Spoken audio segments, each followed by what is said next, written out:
Hello, going out there. How's it going, Twitter world? As our savior, Lord and Savior would say. Just kidding, because that is what O.J. Simpson says, and he is not our Lord and Savior. At least I don't think he is. If you listen to Adam Townsend, you read Adam Townsend, clearly Tom Cruise is our Lord and Savior. And so that's all you need to know. Damn, dude, my eyes are looking fucking bulgy and tired as fuck. I'll tell you what, I am pretty tired. I feel tired now, but I titled this Overtraining because precisely that's what I'm going to talk about. I do taekwondo, but it's not the kind of taekwondo that you see at like the Olympics. It's the kind of taekwondo that it's closer to the fighting is much closer to kickboxing, and we do have forms. It's the original form of taekwondo, actually, and the stuff that you see at the Olympics was, I do believe it was created because the original form was related to North Korea, and they wanted to have something separated from North Korea, so they changed it up a little bit, changed up some rules, changed up some styling. Boom, you've got Taekwondo, and I don't know how it ended up in the Olympics, but it's in there. So let me just drop some knowledge on you a little bit here. I've been doing Taekwondo for 20 years. I'm 27. I started when I was 7.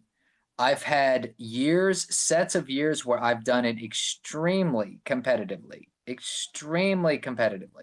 So, from about the age of probably 14 or 15 to 18, I had a run of very hardcore training, elite level tournaments for, for what you can do at that age. I wasn't a professional fighter, but I went to the world championships a handful of times. Place at one of them, it was for forms, but I still did very well in sparring at the time. And I think I went through like 3 or 4 matches and medaled. But, hey, you take what you can get, motherfucker. So I was doing good. Went to college, kind of always trained. It's always a part of the exercise curriculum. It never leaves you. But I didn't do big tournaments until I graduated. So probably about the time I was 23. I graduated at 22.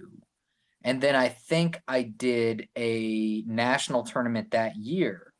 So, but I think I turned 23 right as the national tournament was coming up. So I stopped doing it from competitively from about the age of 19 to 23, so about 4 years. Then I started training again from, 23 to 24. I started training a lot. I went to some tournaments, did well, was getting back into the groove, and was enjoying it. Then I tore my ACL. So that sucked. That was an interesting year. You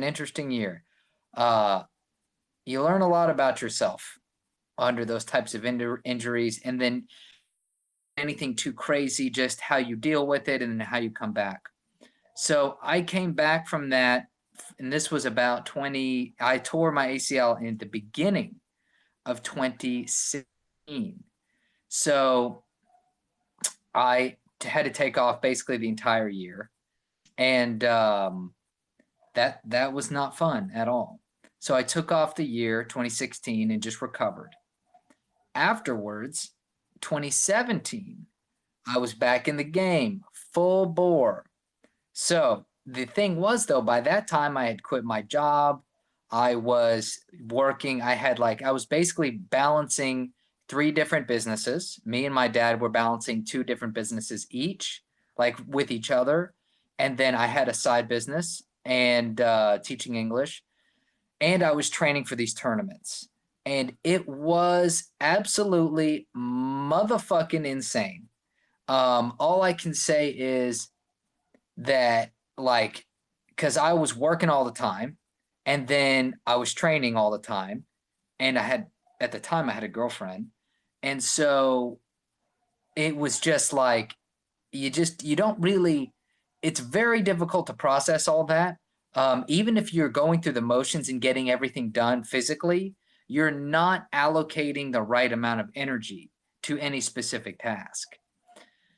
So anyway, um, just speaking about taekwondo, I was training all the time, wasn't getting a lot of sleep, and I was getting ready for, like, I went to a string of in a few months I had gone to maybe 3 or 4 tournaments, which is a lot when, they're not just, you train a lot for the tournament, each tournament. So it was like I would train my ass off, I would turn back around, and then I had to get ready for another tournament. And then I would train my ass off, turn around, there's another one coming. And I was doing this in preparation in 2017 for a world championships that I wanted to go to. So I was going to a national tournament that would qualify me to go to the world championships. So partway through, I remember this was the national tournament that qualified me for the world championship was in May, I believe. It was either the end of April or the beginning of May. And by the time April came around, man, I was just like, dude, I'm not feeling this at all. I was like, I'm ready to call it quits.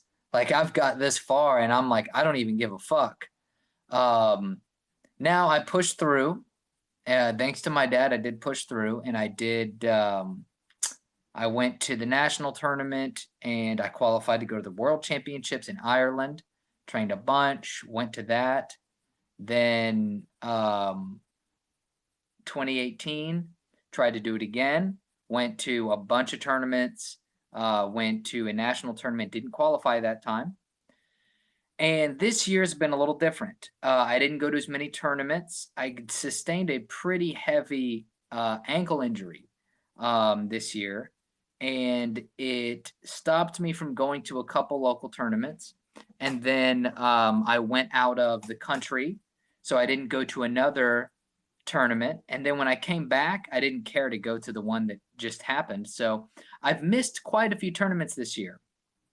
And now I have a big national tournament coming up in a week and a half.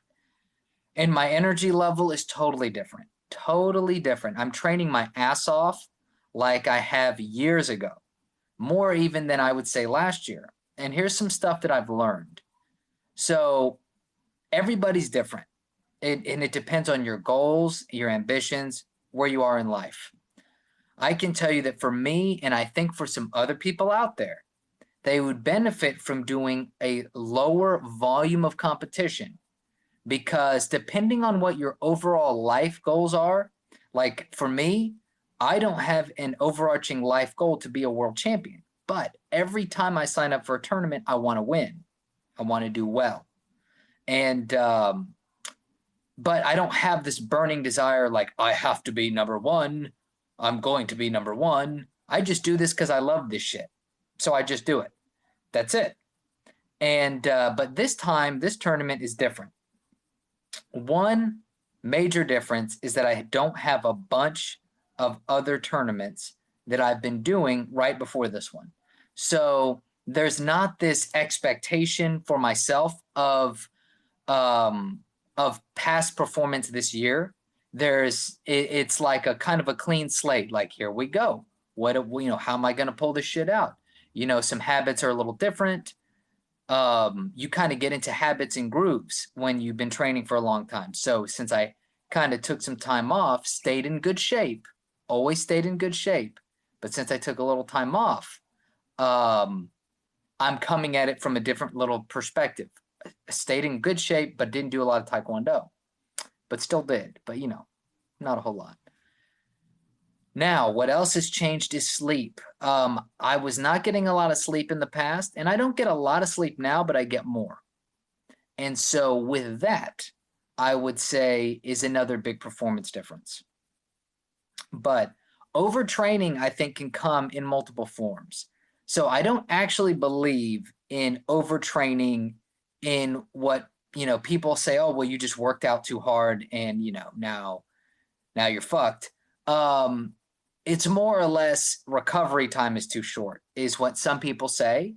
And I'm playing with that myself. Is it overtraining or is it recovery? I would say that if you have adequate recovery, you don't have to worry about overtraining. And that recovery is both physical and mental. And it's a part of the soul too. So if you're doing something physically, like it could be martial arts, it could be racing, whatever it is, if you lost the soul, if you don't have soul in the game, then you probably need to take a break from it. Because it just depends on what your goals are, what your aims are. For me, I realized that with taekwondo, I was just putting in too much time in the gym and not thinking about. I thought about it a lot, but welcome, Mr. Craftsman. So anyway, I put a lot of time into it, but when I realized that I needed to take a step back, it has helped tremendously with the motivation to train for this next tournament. So not only am I getting a better recovery sleeping, but I'm also getting a good recovery mentally, and I don't want to say spiritually, but it's like a soul thing, you know. And maybe it's not for everybody. I think it also depends on what stage you are in life. When I was younger, it was a little different. Now that I'm a little older, I'm not that old, but you're old enough. I'm old enough that I've had some different experiences and did a couple different things. And so also I work a lot. And so sometimes you just need to take a break and adjust your perspective and see where you are, where you're going, where you want to go. And I think all of that comes into your training.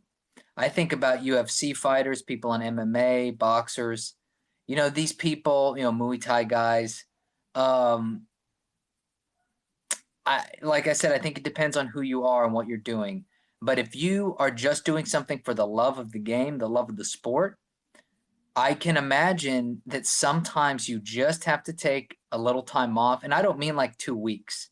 I mean like months, like, hey, maybe if you are huge into kickboxing or, whatever sport you're in, if you feel like it is part of a fucking job, if you can find yourself some time to back away from it and distance yourself from it mentally, physically, everything, then come back to it.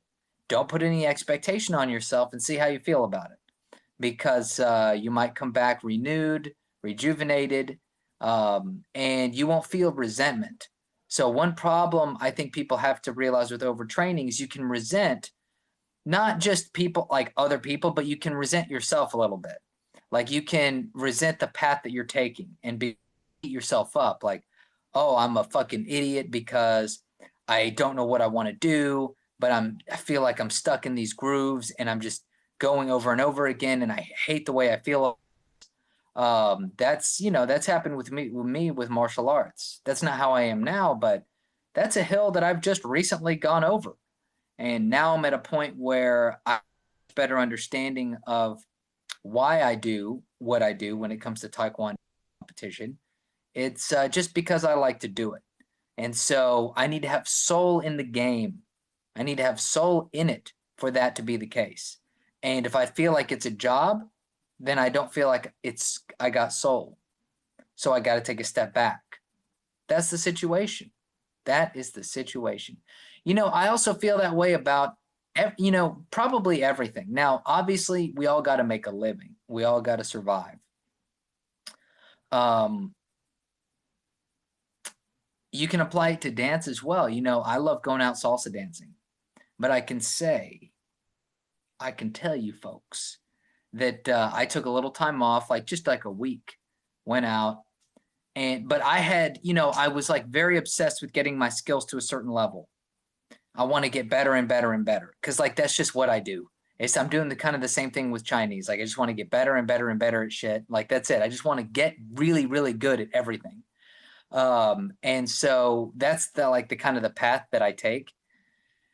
And with dancing, like last week, I was really tired from a really good workout. And I was like, oh, I'm gonna wake up early and I'm gonna only sleep for a few hours. And I'm gonna get up and I'm gonna go and check out this what's it called?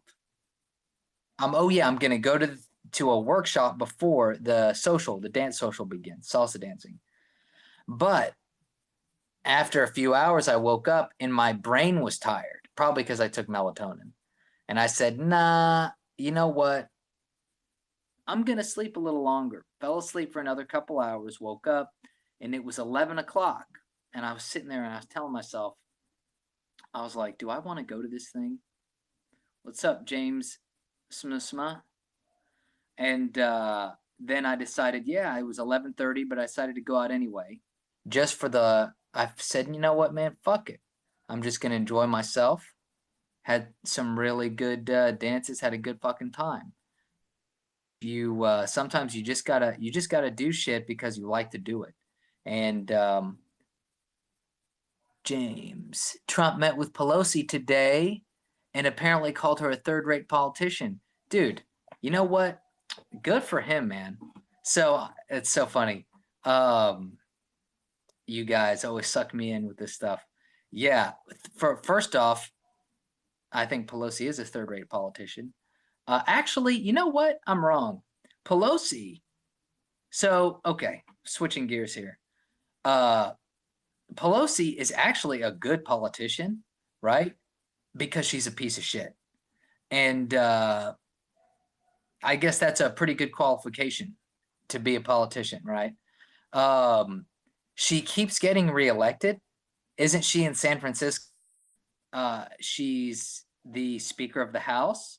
She is actually pretty good at her job. It's just that her job description is how much of a piece of shit can I be? And she's fucking good at that. Yeah, so what's going on? Are you a never Trumper? No way. Are you a never Trumper, James? No, I voted for Trump. I went down to the polls and voted for that guy. So ain't no way I'm a never Trumper. I like to say like I'm not a super MAGA dude, but over time, I've become more and more like jokingly, when people ask me about Trump, it's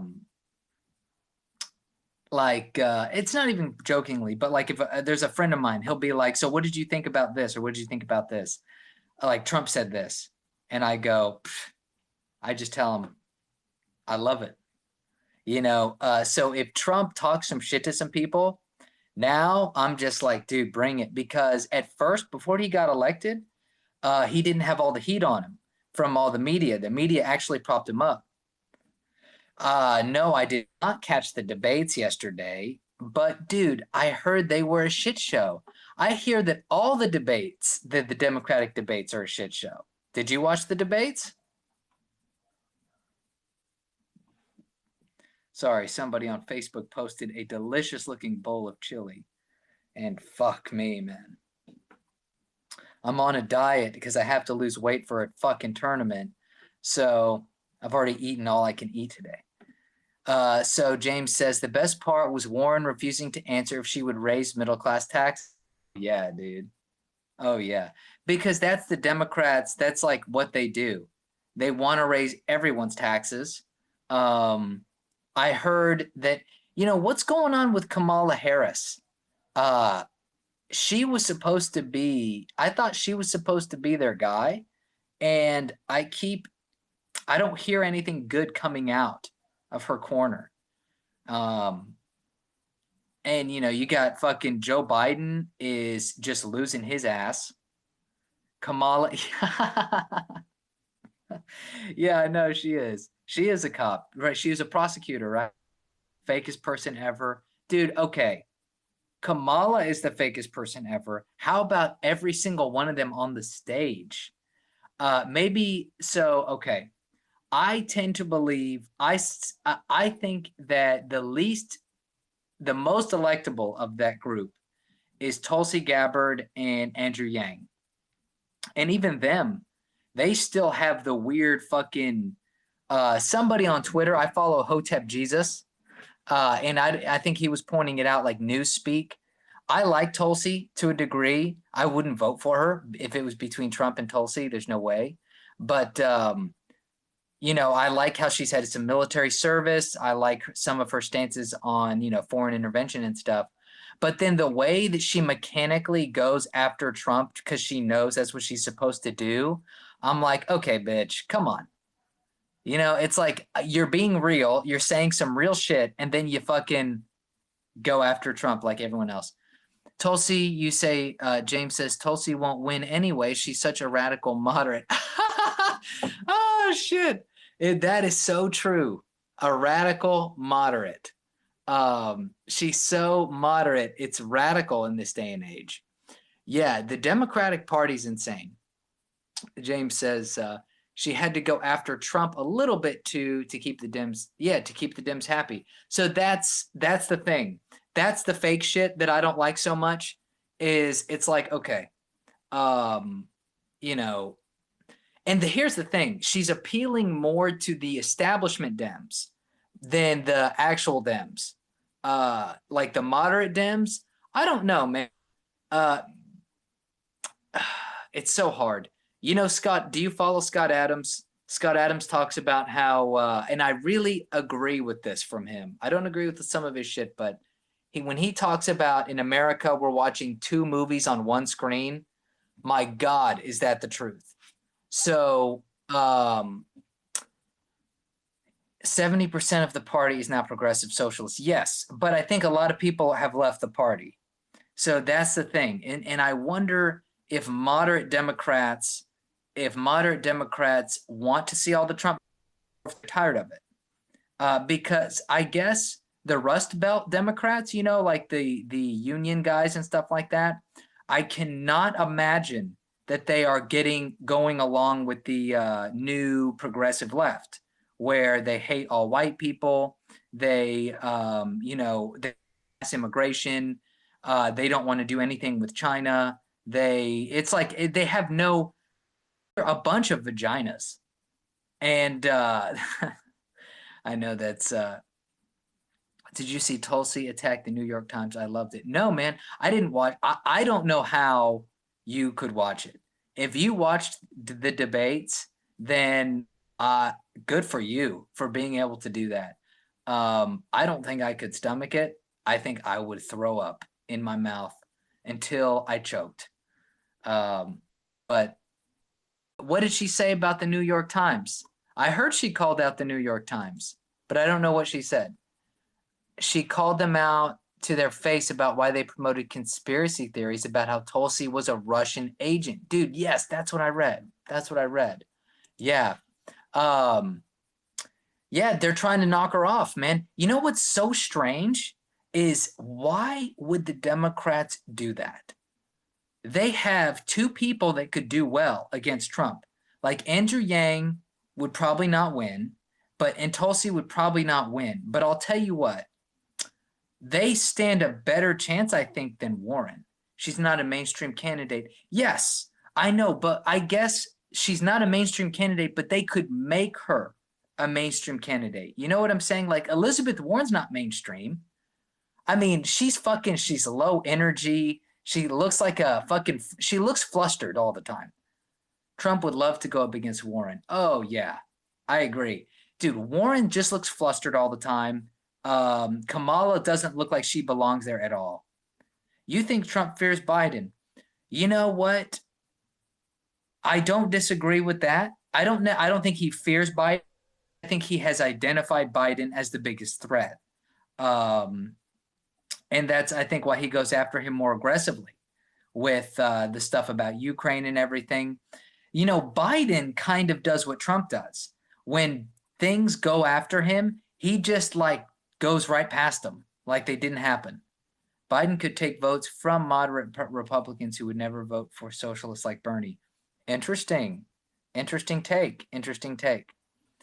James says, because some Republicans ain't happy with Trump. Yeah, but you know what, dude? They're gonna have to get over it, man. Honestly, regardless of anybody's stance on Trump, like, he doesn't have the best policies in the world for sure, but dude, it's either Trump or fucking bust, bro.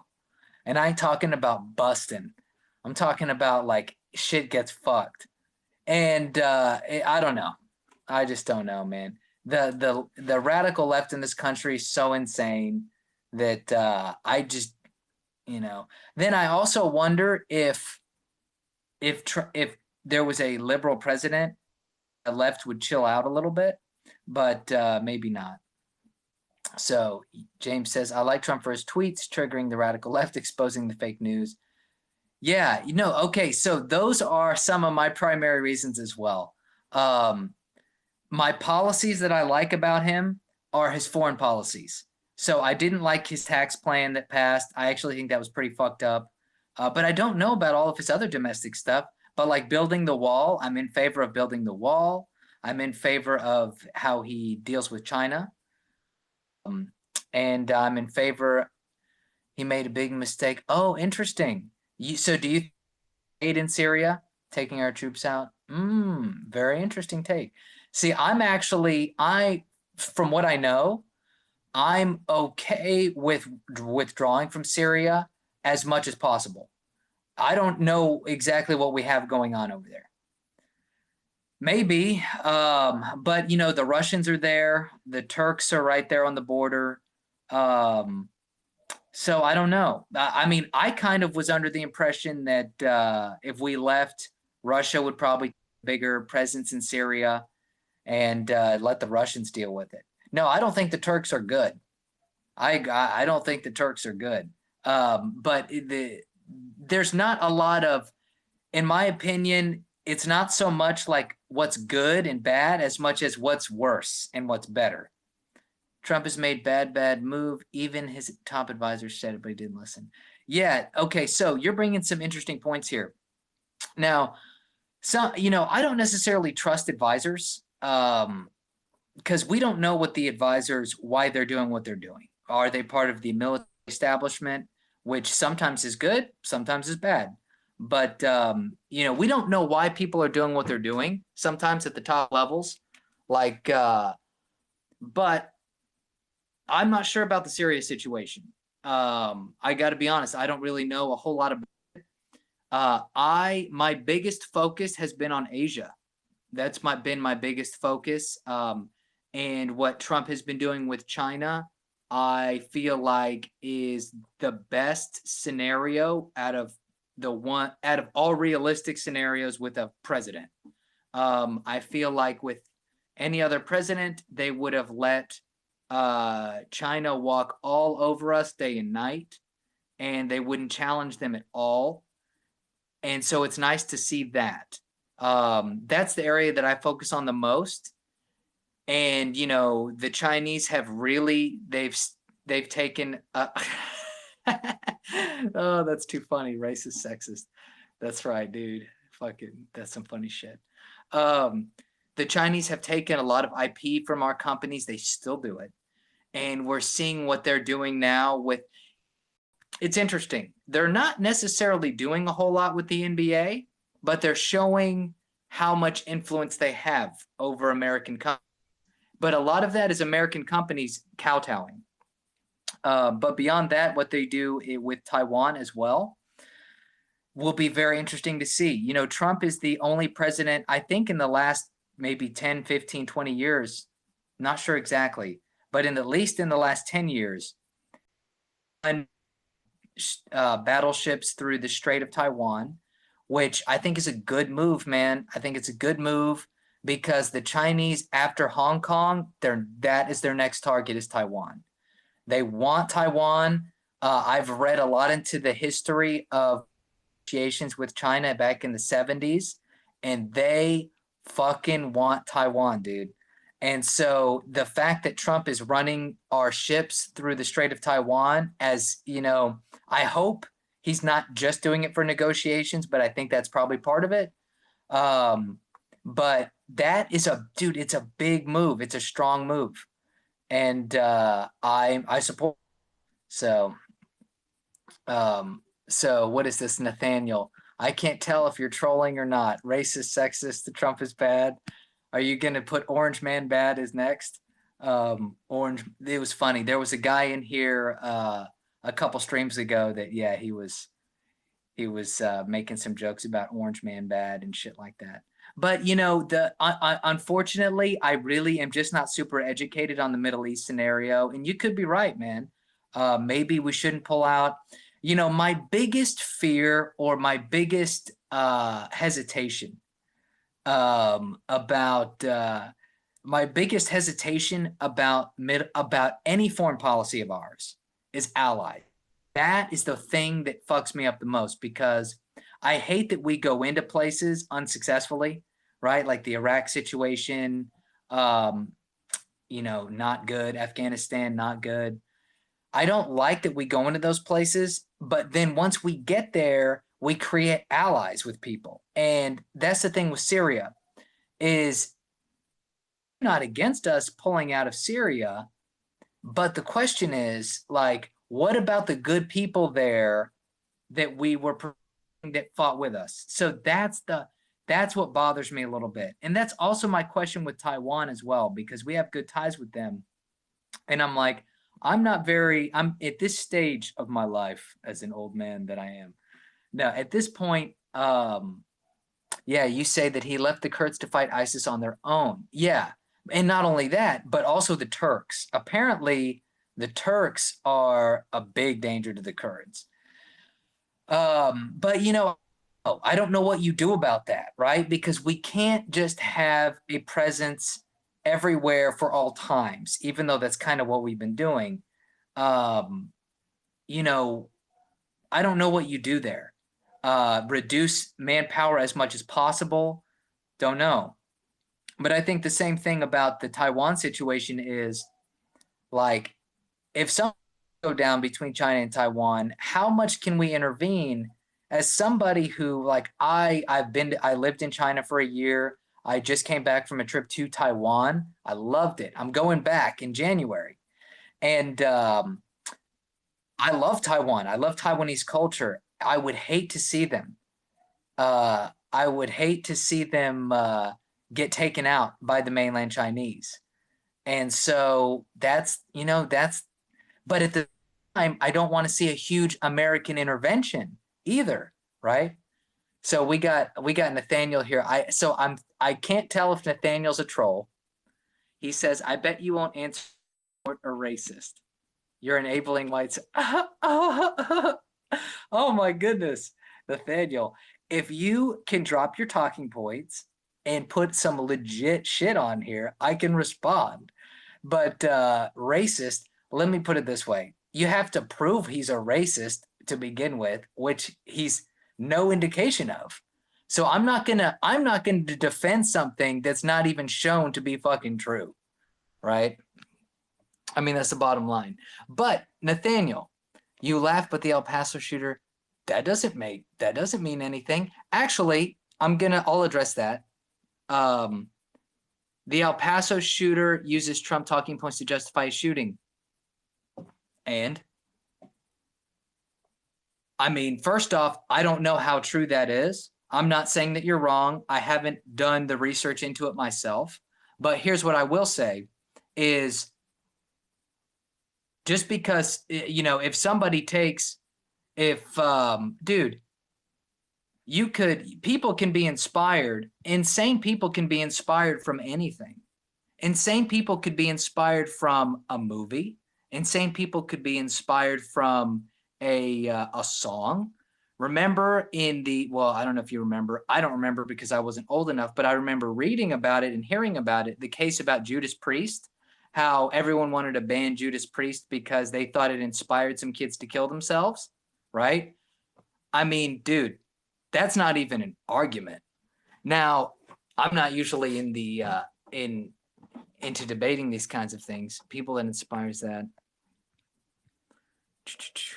So here's all I have to say, Mr. Nathaniel or Miss Nathaniel. I don't know who you are. But I do appreciate that you are engaging. But here's what I'll say. One of the problems with what you're telling me is that it's all talking points. So you're bringing up things that aren't actually anything Trump said or did. Yes, I agree with you. Nathaniel watches, probably does watch too much CNN.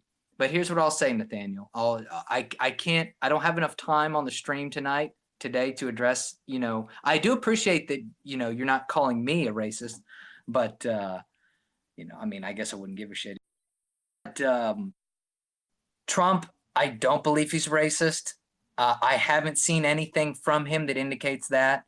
All the evidence that you're bringing is other people that are supposedly support him, but you can't control what other people take from what somebody says.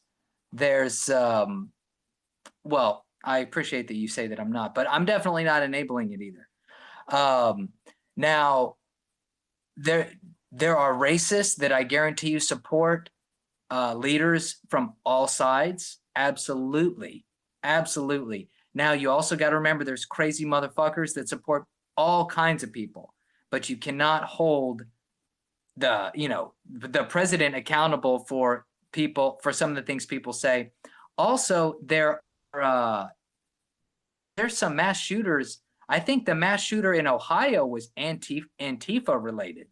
So the one in El Paso mentioned some shit about Trump, but then the one in Ohio was left-wing he was total gun control dude, but then he went on a gun rampage and killed a bunch of people. Now, apparently his girlfriend came out and said that he seemed a little pretty unstable. I actually listened to an interview with her. And then what about the Las Vegas shooter? Nothing about Trump there. Regardless, we can get into the weeds on this, on the actual mass shootings and stuff. But you said a couple things here. Let me see here. Ohio's nothing politics. Ohio was politics related. Oh yeah. When Trump preaches anti-immigration, I mean, dude, I am. I'll tell you my stance. Actually, since I'm talking to my camera here, what Trump says about immigration, I'm totally on board with. I'm on board with a wall. I'm on board with slowing down the flow of immigration. I'm on board with H-1B, changing the H-1B program. You should look into Eric Weinstein. Eric Weinstein has some really good stuff about the H-1B program. Basically, companies use H-1B workers as slave labor almost. They're not slaves, right? Because they make good money, but they can't leave the company, and they can pay them less than what they can pay domestic workers. I actually know several, like I've said, I know people from all over the fucking place. I'm friends with people that are from other countries that work here in the H-1B system, and they can't leave their jobs, no matter how much money they make. Well, you're throwing too much stuff. I can't address it all. But if you want to come back in the future, I can take little pieces at a time, but it's that's why I was talking about one thing about the way that you put your information forward is that it's talking points. So it's like a big blurb of stuff without specific things, and you can't address all that. Like you said, his anti-immigration rhetoric, like that's a really broad thing. Whatever, man. Yeah. Hey, like I said, I am pro border wall. I am pro H-1B, fixing the H-1B program. I do believe we should control the immigration that comes into this country, because you have to know who's coming in. You got to know people's backgrounds. You got to know if they're criminals. You got to know if they're good people or not. Bottom line. So now that doesn't mean that's not saying anything about the good people that are here, but you got to fucking know who's coming into the country. And you got to know when to stop too. You can't let, say 5 billion people want to immigrate to the United States. You don't let 5 billion people in. You got to fucking filter. That's just how it is, man. But I don't see anything racist about that. But the mainstream media has told you that it's racist. The mainstream media tells everyone that, People, it's so funny when I tell people my opinions, they think that I would be racist, but I'm not, clearly. So Trump also saying congresswomen should go back where they came from. You're deluded. What Congress? Oh, you talking about Ilhan Omar? If you're talking about her, that's a very specific case. I mean, she's should not even be in Congress. I don't know if you've looked into her, but I think she married her brother to get citizenship. Oh, no, he didn't say all three of them should go back to their country. And here's the other situation. The reason that I don't know exactly everything behind it, but you got to remember, a lot of these people fundamentally don't like the United States. I don't know about you, but a lot of people like I know Ilhan Omar is very like anti, and that other chick, Rashid Tlaib, are very much like America is a racist, sexist place. We're a bad country. So when people say those things over and over again, that's where some of that rhetoric comes from. He said, like I said, I'm not 100% sure he said that, but assuming he did, I do believe that's what it was connected to was, if you say this is such a shithole country, then why are you here? Like the squad either. Yeah. But anyway, dude, you got to remember, Nathaniel, I actually have to go soon because I got to go to bed. But it's not that big of a deal. Now, should he have said it? No, probably not. I'll agree with you on that. Should he say go back to your country? Probably to any congressperson? No, I don't think so. But is it the end of the world? Does it show he's racist? No, it shows that he's probably just fucking frustrated with some shit, you know. But anyway, hey, I appreciate the back and forth, man. But I do gotta go. So have a good one, and thank you for tuning in, man. And you can follow me. I try to come on around 3 p.m., 3 to 4, but it's getting late for me. So peace.